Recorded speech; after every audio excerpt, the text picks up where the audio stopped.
Just talk about Just talk about All right, watch your legs on the table legs. They'll smoke your knee on that. All right, how you doing, sir? Wonderful. It's amazing. Yeah, you're in Toronto, finally. A little slow getting here yesterday. You got Glad to some be back in Canada. Awesome. good, yeah. First time in Toronto. True that. It is your first time. Oh, is your mic even on? Let's see here. Mic check. Oh, there we go. So it is your first time in Toronto. That's cool. But you've been before personally. You've explored the sites. No, never. You know what? I've been here on layovers, but that doesn't count, right? So it's I nice guess, to yeah. be able to touch base with the people of Toronto and see. I saw a little bit last night when I went out to eat, and it's beautiful. Reminded me of a little bit of San Francisco, but cleaner. That's the key. You know, yeah, it's not like a true Toronto trip until you have dinner in a spinning restaurant like several thousand feet above the ground. I hope I have time for that. Yeah. I heard a lot about it. It's amazing. The view is incredible. Yeah, you got to do it. Well, of course, a lot of people here know you from your work in Wonder Woman as the chief. When you stepped into that role, did you know it would kind of become this? Because this movie would be this massive. I knew it was going to be massive, but not this big. I mean, it's DC for one, so I knew it was huge. Yeah. But to get the attention that it did is, it's amazing. I think it went. I think the message is what connected with everybody. The message being love conquering all. At this time in history, I think it's important for all of us, for everybody. It'd be a better world, right? Yeah. So I think it's. Yeah, and I love that working with Patty Jenkins, you got to really collaborate on your character as the chief and really kind of work out some of the details, because I know going in there was some not changes that you had made, but some additions that you had brought to the character. I know even with wardrobe and whatnot. That's can you maybe explain a bit about that? Well, my first meeting with Patty Jenkins, she talked about the stereotypes in Hollywood of Native Americans and what my issues were, and so very respectful that she brought that up, and then she brought up the question of how do you feel about being called chief?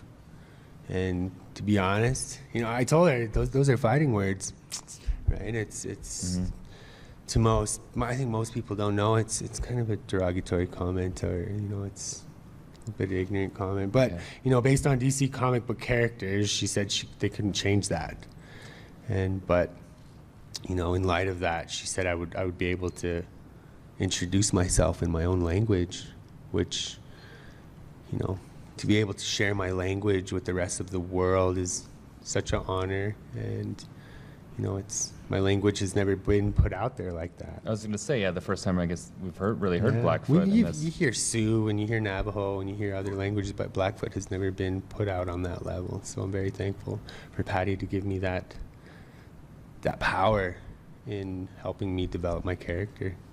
That's very awesome. Right from that, to my wardrobe, to little details that meant so much. But I think that's why the movie made such a big impact. The details were not just in my, everything was so detailed in the movie. It was wonderful. Yeah, I think you were telling me earlier you added something to the gun too, right? Didn't you add a little thing to the gun? So I was doing some research, just looking through old photographs of Native Americans, and I ran across a photo with a Native American that had a rifle and it had studs on it, and looking at it, you can tell that meant something. It wasn't just a design.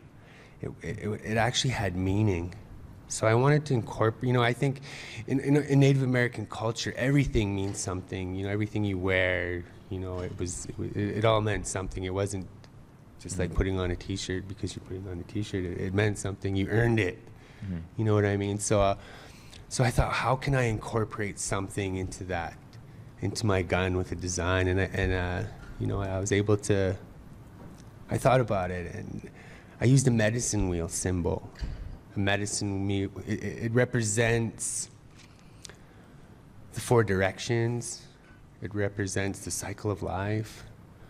It's a very powerful symbol, and I thought, what other symbol would it's. So I brought that up to the armor, and I said, hey, I showed him the picture. Check this out. And he was like, wow, do you want something on your gun like that? And I was like, yeah, cool. So that's where I came up with that design. And It's amazing. so for them to give me that power to change little details like that was great. And how about some of the dialogue too? Because I know there was a story I heard one time about at one point they wanted you to speak a different way, and then you had said, "Well, no, I would be speaking English because of residential schools and stuff like that." Well, yeah, remember you had brought the history into it. I brought that up. The question of, why would I speak broken English? At the time, at the point World War I, my tribe was already into residential school 30 years. So we knew how to read and write. So why would we be speaking broken English? So it's nice to be able to take away those stereotypes and represent, right? Yeah. So why is this, for you, why is this character so important, not only for, the DC universe, but just for the world and maybe even for, Canada, especially right now? First of all, I think it it's important for me to, sharing my language, first of all, to bring some pride back back home. There's a lot of statistics and negative things, about suicide and, all the statistics, right? So for me to instill some pride and to show that there's hope in becoming successful is huge. And I think language is very powerful. I think, with what's going on here right now in this world, with reconciliation, I think it's important. Language is huge. And you know what? I came out with a book, a children's book.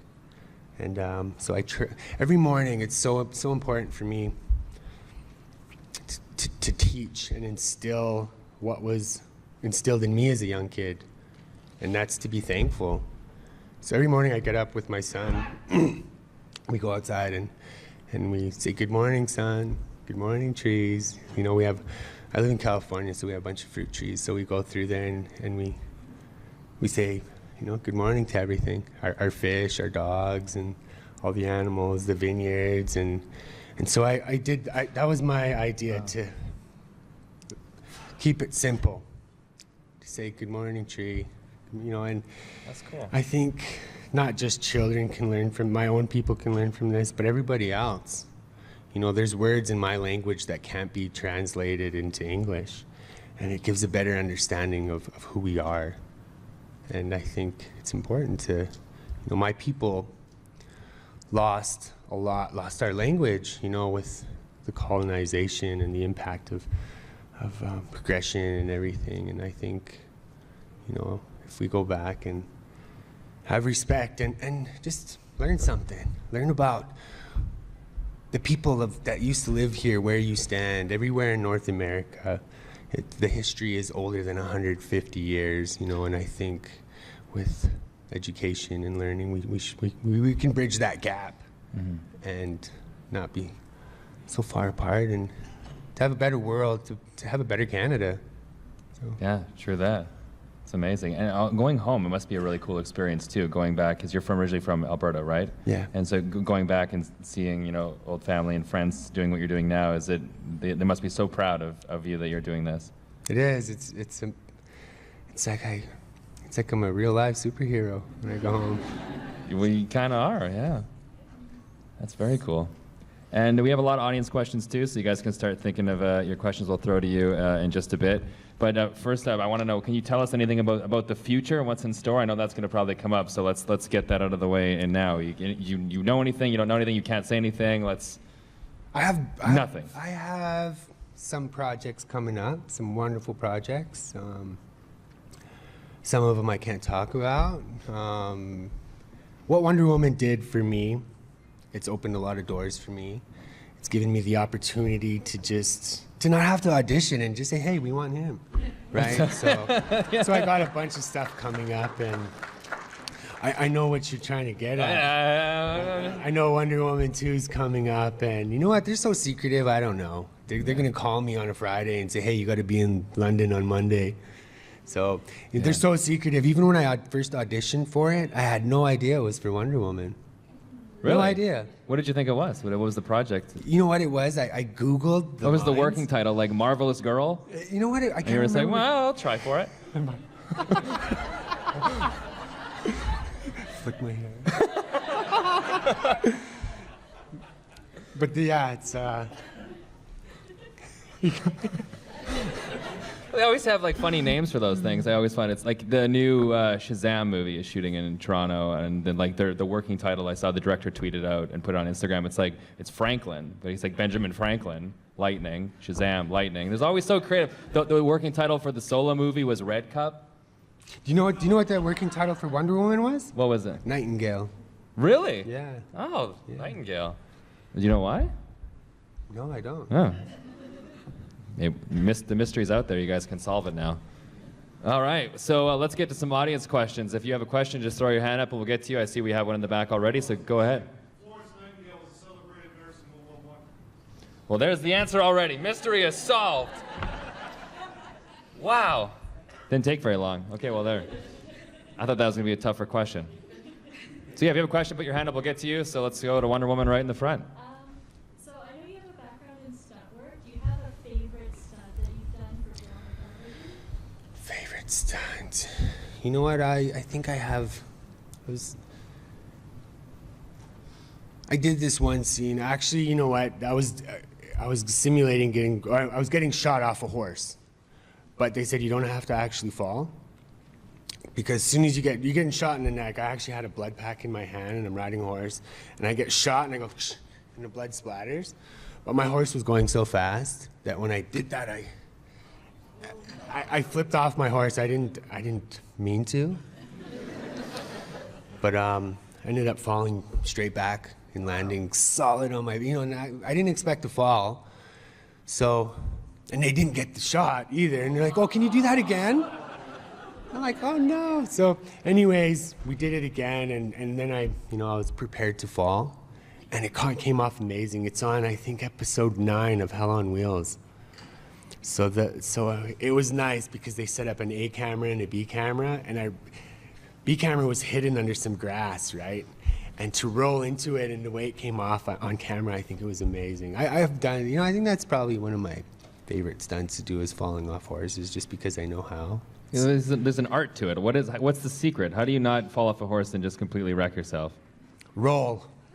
It's it takes away the impact from your body. So it's watch the ground. You gotta watch where you're falling. It's it is just. How do you like train for that and work yourself up? Do you start with like miniature ponies, and then do you go to so you fall like a few feet, and then they go to bigger horses, then eventually it's like a Clydesdale, and you're like, whoa. My training actually came from being a part of Buffalo Bill's Wild West show in Euro Disney in Paris, France. So it was I spent a year there. We had this conversation at one of another comm, how I got into stunt business, and I kind of fell into it, right? I love that line. You literally said that, and I think it was Edmonton. I'm like, how'd you get into it? And he's like, I fell into it. It's amazing. But you need to get T-shirts made or something like that. I didn't find the stunt business. I fell into it. Eugene Brave Rock. I was actually hired to be on the background of this film for HBO, Bury My Heart at Wounded Knee. And my first day on set, I was approached by a horse wrangler and a stunt coordinator if I knew how to ride a horse. They liked my look, right? And I was like, yeah, sure, I can ride a horse. Well, are you prepared to fall? Because there's going to be some explosions happening. The horse might fall, or you might, it's dangerous. Are you ready? I'm like, yeah, let's do it. Right? And so that was my introduction into stunts. But I kept going. I met somebody that just came back from Buffalo Bill's Wild West show and introduced me to them. And so after that, I spent a year in Europe. Every day was full tilt on horse and full of stunts. So that's where the majority of my stunt training came from, where I learned how to fight, ride horses. I already knew how to ride, but not to that level. It wasn't a trail ride. It was full tilt. Wow. And, even to chase live buffalo. It's kind of sad that a Native American has to go to Europe to learn how to chase buffalo, but yeah, it is. It's a great experience, though. You know, everything has been a stepping stone in my career, and I've learned to take every opportunity, and you know, I'm still getting more opportunities. So I'm an executive producer on a project that I'm doing right now, and that's an opportunity that came up, and I'm like, yeah, let's do it, you know. So I'm ready to, you know, whether it's in front of the camera or behind the camera, doing stunts, doing acting. You know what, honestly, stunt-wise, I'm getting a little older and a little more sore every morning when I wake up, but you know, if that opportunity's there, I'll take it. So if you go to like a bar and there's a mechanical bull, do you ride it? No, you know what, I've never rode a mechanical bull. What? I feel like you would be like amazing at it. There's one like a couple blocks from here. I think we should. First. I've done it. I think I know what we're doing this weekend now. Let's go. We're gonna go there. Oh, that's gonna be so fun. Let's do it. Let's do it. I'm serious. Okay, we're gonna plan this later. Okay. All right. We have any more? We have some more questions in the audience. Yeah, you're right here.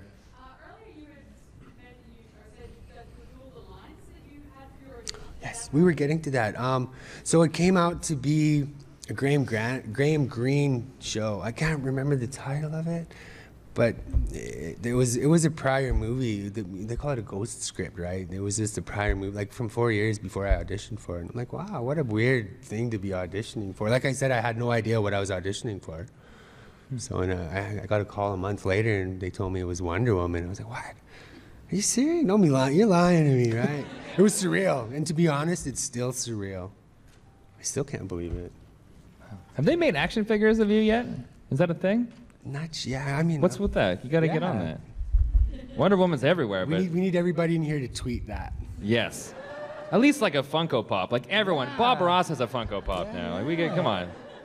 I'm sure if everybody tweeted that in Warner Brothers, we'll be like, yeah, we can. Yeah, there's enough people in this room. We could, and then you tell friends, and we'll just start something. Yeah. Let's do it. Okay. We have a lot to do now this weekend. Okay, go ahead. So when you figured out that you were going to be in Wonder Woman and you realized the character you were going to play, like you had mentioned yourself, like there was a lot of stereotypes about Native American and all that. What was the message you wanted to send out about what everything that you could teach other people while you were filming? Because you had a big role in it, right? You know what I wanted to, for me, I didn't want to cross that line and become that Hollywood Indian, that stereotype Indian, and I think that was a fine line, and I'm glad I didn't cross that line. And again, I give thanks to Patty Jenkins for that, for having that respect, for giving me the power to develop my character. And there are a lot of films out there that, you could say they kind of represent the stereotype, maybe. Are there any out there that you feel do a good job of, accurately representing? I think North of 60 was great. Cool. It was just a community. It was real. It wasn't, there was just real. I mean, it was like a real, I don't know. Yeah, you're right. No, I see what you're saying. Yeah, it's totally just like it is what it is. Mm-hmm. Cool. We have another question. Yeah, let's go to you, and then we'll go to you next. So go ahead. I just had a question about the conversation that Diana and she have with one another, where he explains to her, like, she asks, like, why are you here, and you do this to your people, and he wins up and sees people in this. So I was just wondering what you felt, like, the importance of that scene to you. That's huge. Oh, really? She wants to know how I felt about my introduction and the lines where I tell the history of what happened to my people. And I think that's huge, because they didn't have to put that in there, but to show the reality of history and what they did, what happened to my people is huge. I mean, much respect for Warner Brothers and DC Comics for putting that out there. They didn't have to put that in there, so I'm really glad for them being true to history. Very cool. All right, go ahead. Yeah, by the way, were you by any chance jealous of Chris Idaho with Calvin on set? No, Chris is a great guy. Chris is an amazing guy, such an intelligent guy. Yeah, it was a joke. I know you gotta like the kids, trust me. You got to trust me. Now, there's a lot of fan theories out there about your character that you play. Have you read any of them about like and like people speculating what could be in store and whatnot? Or do you kind of follow up on what people are saying about Chief online? A little bit, yeah. I mean, I can't. Yeah. You got it. I'm tagged in all of them, so I got it. Any interesting ones that you're like, wow, that's kind of cool? You know what? I've read some stuff that were amazing. Like there was a whole background script, like a whole origin story that was amazing. I'm like, wow, this could be my spin-off. All right. It was that good. I was like, wow. We're adding that to the list too. I need to show that to Patty. That'd be cool. Yeah, I'd love to see that film. So yeah, tweet as well. We need Chief's spin-off. Send a couple. You have a lot to tweet today, guys. Get started. All right, do we have questions over here? I thought I saw a hand up over here. No. You? You said it like you're like, maybe. Okay, all right, go ahead. You worked on the Revenant. Just wondering if you had any thoughts on that film, especially its depiction of Indigenous peoples. You left horror stories because I heard it was a really rough shoot. It was all natural light. I remember that. It was like they had to shoot at all hours and... It was a very tough shoot, just the elements of Alberta in the Rocky Mountains in November, December, that was, you can feel the coldness when you watch that movie. I got to grab a blanket when I watch that because, it was physically demanding and the director was very demanding. There was a lot of stuff that happened. And people ended up walking off set even. But you know what? I'm so thankful to be a part of that because the end product was amazing. It was, the cinematography and the director was, he was very, he knew what he wanted, right? And he made it happen. And it came out magical. I'm so thankful to be a part. It was tough. It was probably the toughest thing to shoot that I've shot. Just with the elements and it was so the first 6 minutes of The Revenant took us 6 weeks to shoot, so it was great. I mean, such an honor to work with the people that I've worked with, Alejandro and Chivo and Leonardo DiCaprio, Tom Hardy. And were you involved in that scene when they're getting on the boat, that massive long sequence? Yeah. That's amazing in itself. That must have been incredible to pull that off. That was like tough. The arrows are flying and they're jumping on the boat. Like the camera's moving through the whole thing to make it look like it was one continuous shot. It was really tough. Like that's why I said it took us 6 weeks to shoot that. It was 3 weeks prep and 3 weeks shooting it. And then when we actually shot it, it changed so much. It's like why did we rehearse that? We're doing something totally different, but. It's such an immersive scene. Like I think that's one of the moments in film that I've really been pulled into the movie in that moment right there. You're like, you feel like you're in there. Yeah, because of that camera moving, right? Yeah, that's really cool. Wow, cool. All right, let's go over here and then we'll go you next. You mentioned working on Hell on Wheels, which I love. Can you talk a little bit more about that? I'm so thankful to be on Hell on Wheels. I'll tell you a quick little story, a little personal story that.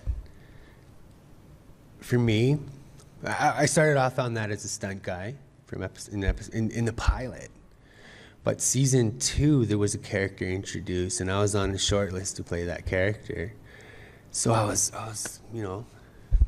hoping I got that role, and I didn't. I was really sad about it.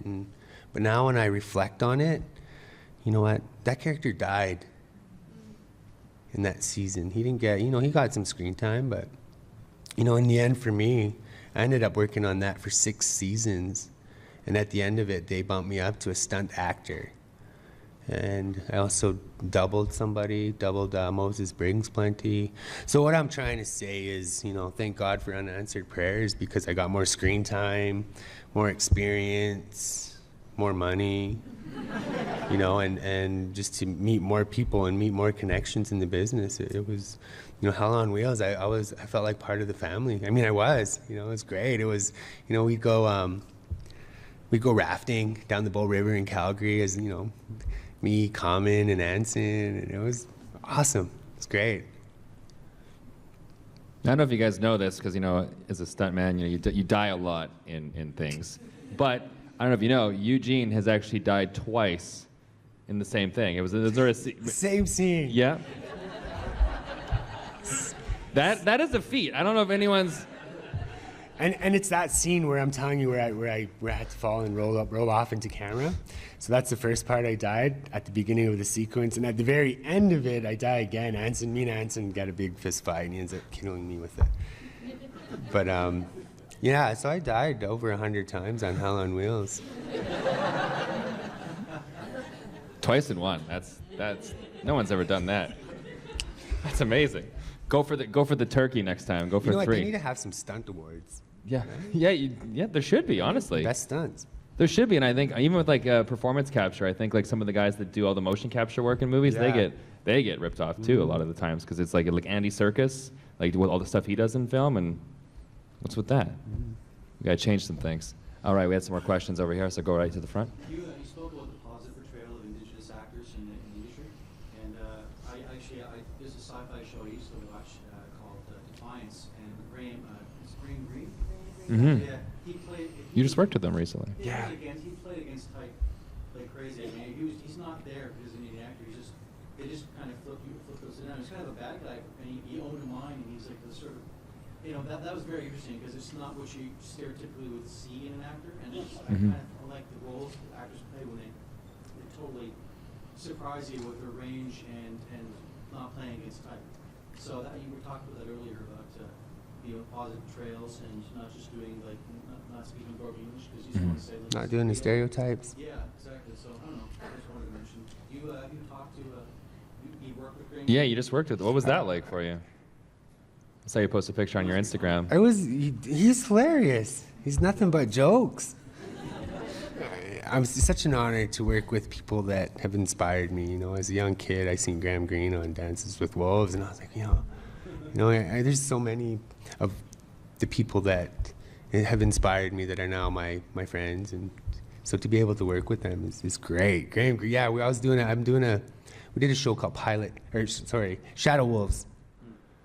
It's about Native Americans that are tracking smuggling on the American border. They're protecting the American border, and they're real.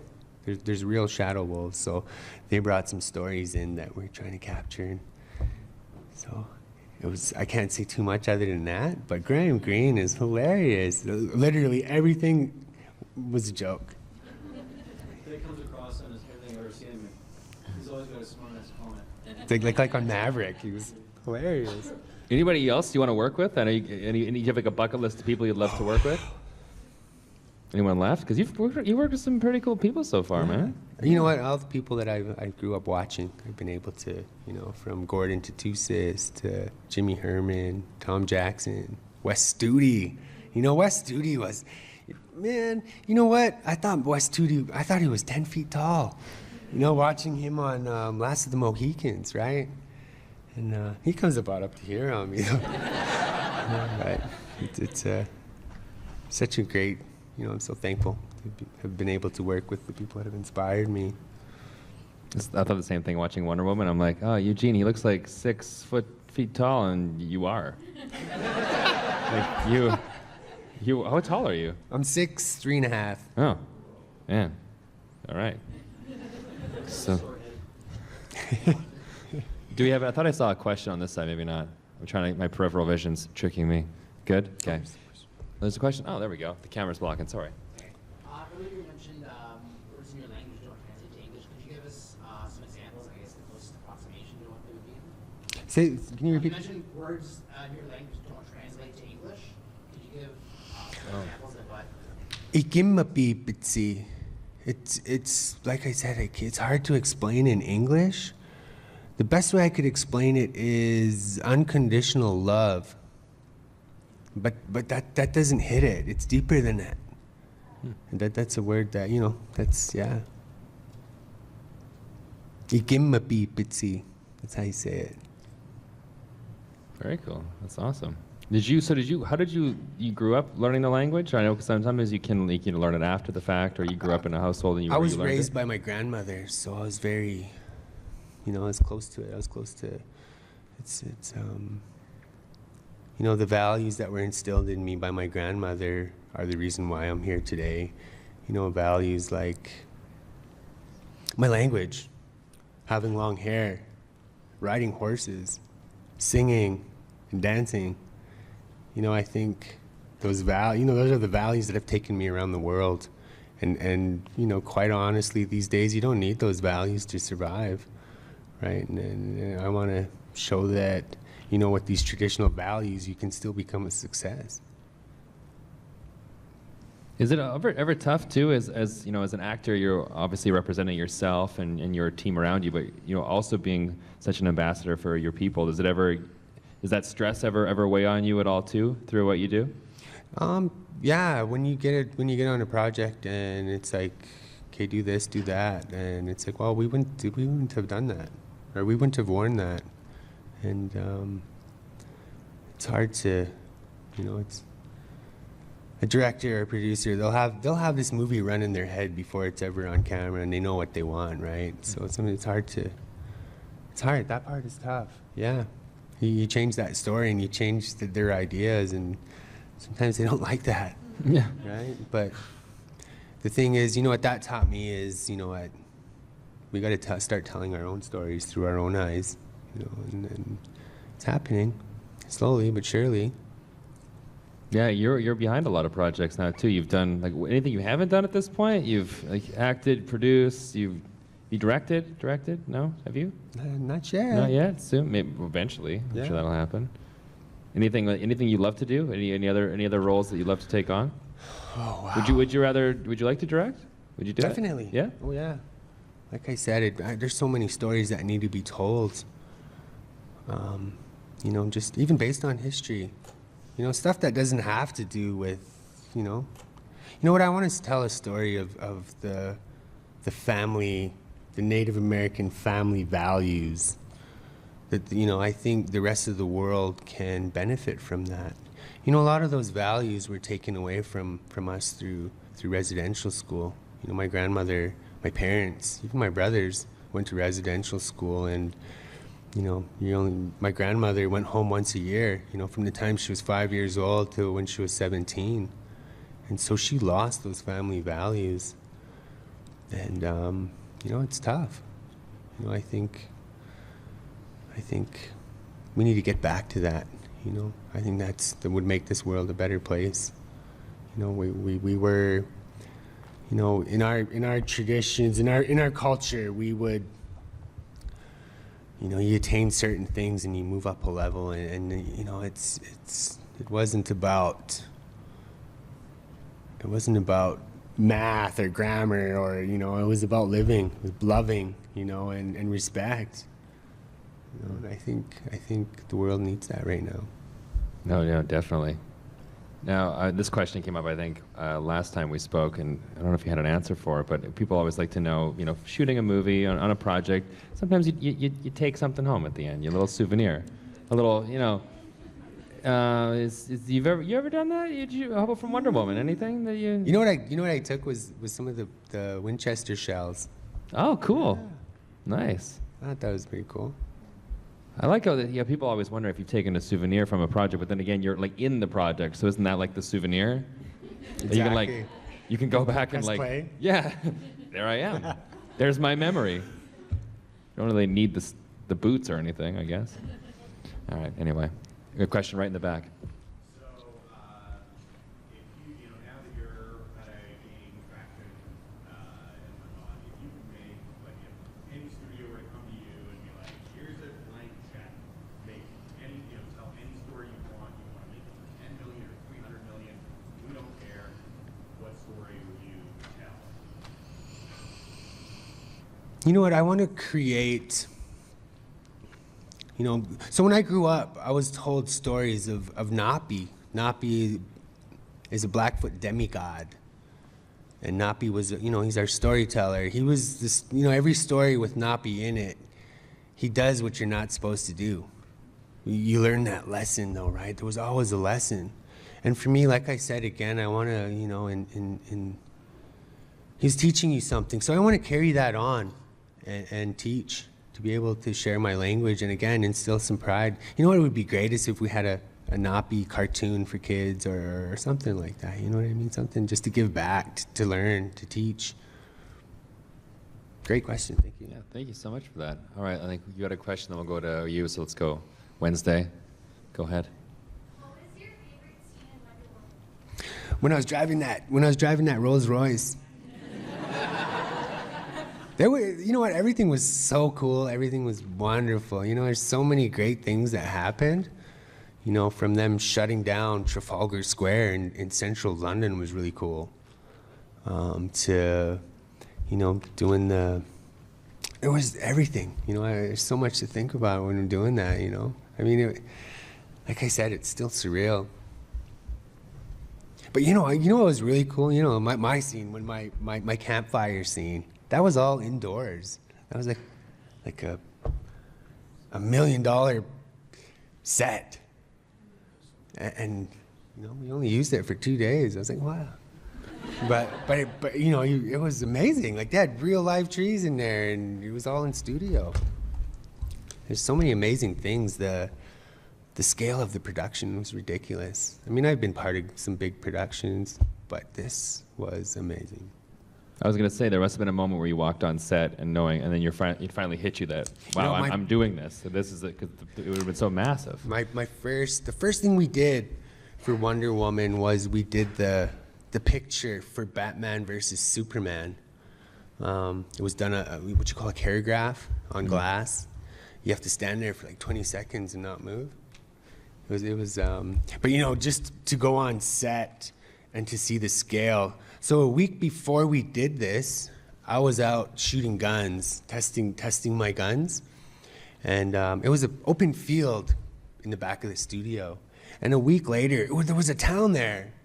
You know, it was amazing. You know, they had 10 big, huge cranes all around holding, you know, it was ridiculous. That was like, it hit me. I was like, oh my God, this is ridiculous. Wow. And being a part of the world now, do you find it's like a pressure to like kind of study up on the DC universe? You know, do you kind of like, were you a comic book guy going in, or did you kind of become it more so now that you're in that world? More so now. I mean, when I grew up, we didn't have, I mean, I think I had Archie comic books. I didn't have the, you know, I think we had Spider-Man on at lunchtime and stuff. You should have went on Riverdale. You would have been great. There you go. Yes, that's cool. So now, since you've done it, you've now studied up a little bit, because some, you know, people got some big questions sometimes, some good questions. So you gotta know the facts. No pressure, guys.